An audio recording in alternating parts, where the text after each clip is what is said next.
A man, a plan, a canal, Panama. I had my first study abroad trip to Panama with MSU over spring break, and it was an unforgettable experience. We were there for a week, visiting Panama City, Colon, and Portobello. I met and connected with so many amazing people, and I got to explore Panama's history, culture, and global impact through the cities, museums, warehouse visits, university visits, and more. Shout out to Professor Justin Jagger, Professor Laurel Ofstein, our Campus B tour guide Renato Goes, and our local tour guide Lourdez Hernandez for making this experience possible. Today I'm going to talk about Panama and the Panama Canal, focusing on its role in global supply chains, its impact on the U.S. and local economy, and why Panama is such an important logistics hub. Here's a quick timeline of Panama's history. Panama has been one of the most important trade routes since the 1500s. During the California Gold Rush in the mid-1800s, Panama became the fastest route between the U.S. East and West coasts. In 1855, a 30-mile railroad was built to move goods across the isthmus. The first Panama Canal attempt was led by the French engineer Ferdinand de Lesseps, who had built the Suez Canal, but his Panama Canal project failed after trying to also dig it at sea level. It was almost a decade of trying, with harsh working conditions and epidemics of malaria. Around $287 million were spent and 22,000 lives were lost. In 1903, Panama gained independence with support from U.S. President Theodore Roosevelt, allowing the U.S. to take over construction. Between 1904 and 1914, around 75,000 workers built the canal using an innovative lock system that raises ships 85 feet above sea level. The canal opened in 1914, transforming global trade. Panama gained full control in 1999, and the canal was expanded in 2016 to handle larger ships. The Panama Canal plays a critical role in the U.S. economy by serving as a major shortcut for global trade. Roughly 40% of U.S. container traffic passes through the canal, especially goods moving between Asia and the U.S. East Coast. Before the canal, traveling between Pacific and Atlantic Oceans meant a long and treacherous journey around Cape Horn at the southern tip of South America. The Panama Canal cut that distance by 8,000 miles in weeks of transit time. Main commodities that the U.S. uses the canal for: on the export side, we've got energy products like liquefied natural gas and crude oil, as well as agricultural goods such as soybeans, corn, and wheat.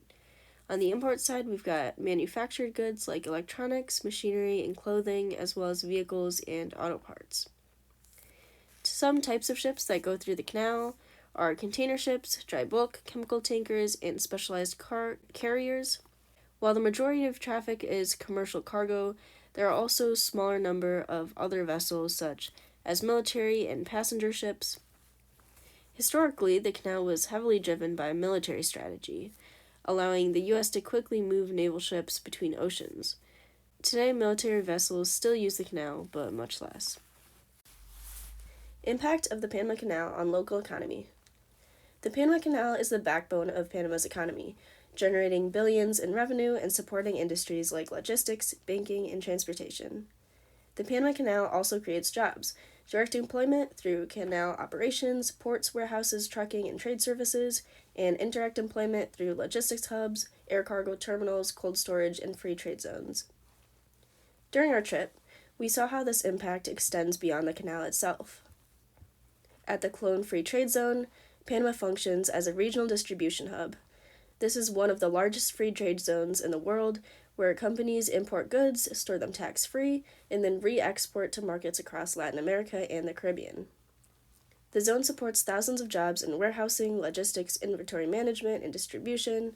Its integration with the canal helps goods to move rapidly between ocean freight, storage, and regional delivery networks. During a visit to JCAN Logistics, we got to see their smart robotics system in action, which automatically organizes and moves pallets within the warehouse. This technology improves efficiency and reduces human errors. Observing this gave us a real sense of how modern automation is shaping Panama's logistics operations. At the Tucumán International Airport Air Cargo Terminal, we learned that the airport handles hundreds of thousands of metric tons of air freight annually, positioning Panama as one of the busiest air cargo hubs in Latin America. At Emergent Cold, we saw how cold chain logistics operates in the warehouse, storing and transporting frozen foods, dairy products, and pharmaceuticals. Their storage is organized into 3 categories: dry, cold, and freezer. At the Georgia Tech Panama Logistics Innovation and Research Center, we learned how applied research and innovation helps optimize systems, improve efficiency, and train professionals in supply chain technologies. At the Technological University of Panama, we interacted with students and participated in a hands-on group activity using balloons in an assembly line simulation to replicate supply chain operations.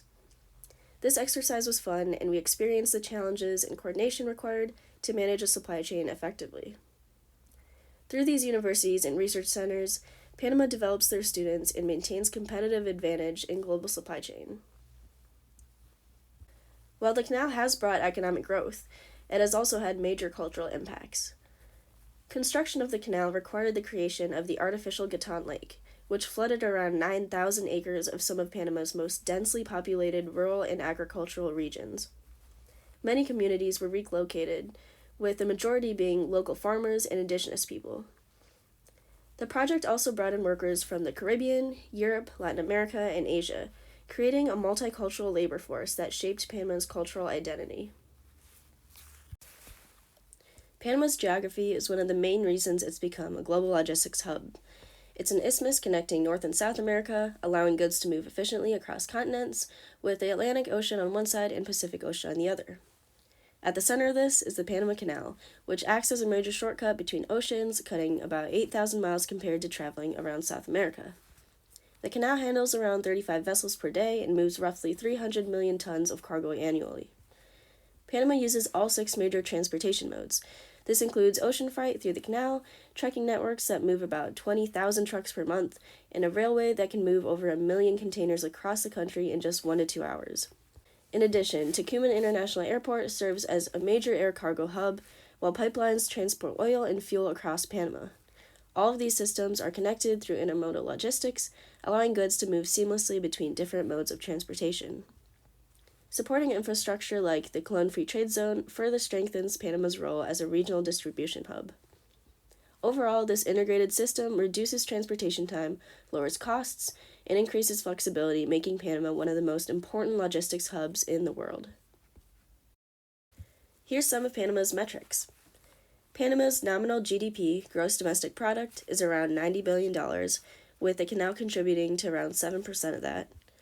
Its GDP growth rate is around 3.5 to 4.5%, and this is recovering from the 2023 to 24 slowdowns related to a closure of a major copper mine and drought-related canal disruptions.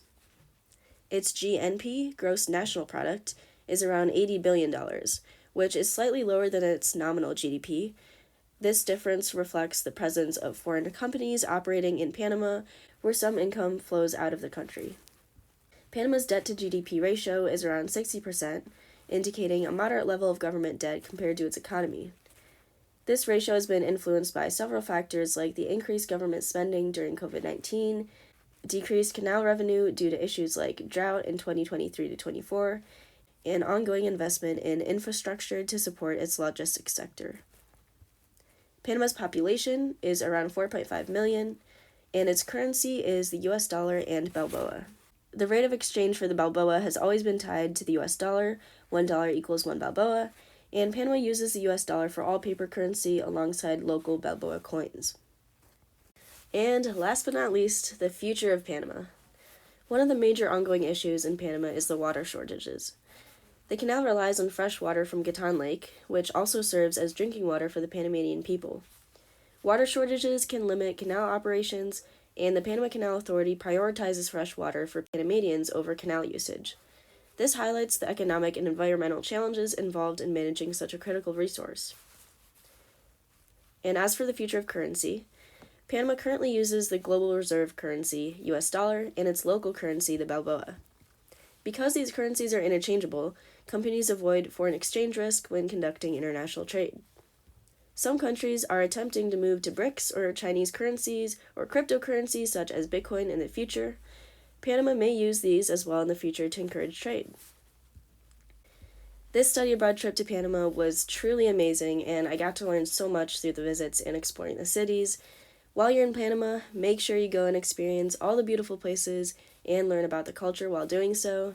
I had so much fun, and I made lasting friendships, lasting memories, and it's something great to look back on.